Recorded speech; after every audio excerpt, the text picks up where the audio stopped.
यह कथा उस समय की है जब समय, शब्द और ध्वनि तीनों थम जाते हैं। कहा जाता है कि कैलाश के नीचे एक ऐसा लोक है जिसे मौन लोक कहते हैं। उस लोक में कोई मंत्र काम नहीं करता, कोई देवता प्रवेश नहीं कर सकता और वहां पहुंचते ही शक्ति भी मौन हो जाती है। एक बार ब्रह्मांड में ऐसा संतुलन बिगड़ा कि देवताओं की शक्तियां कम होने लगी। देवता चिंतित होकर शिवजी के पास पहुंचे। महादेव ने कहा, इस समस्या का समाधान केवल वही कर सकता है जो शब्दों से नहीं, बुद्धि और मौन से सोचता हो। और सभी की दृष्टि गई गणेश जी पर।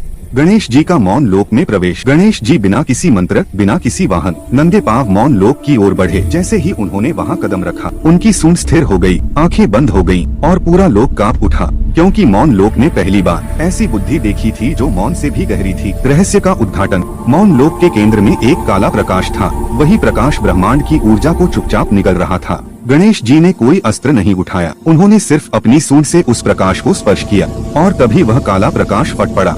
उस क्षण एक दिव्य आवाज गूंजी, गणेश ही वह शक्ति है जो बिना बोले भी सृष्टि को दिशा दे सकती है। कथा का रहस्य। कहा जाता है, आज भी जब कोई व्यक्ति सच्चे मन से मौन में गणेश जी को याद करता है तो उसकी सबसे बड़ी बाधा बिना शोर के ही समाप्त हो जाती है। इसीलिए गणेश जी को कहा जाता है मौन में विराजमान विघ्नहर्ता।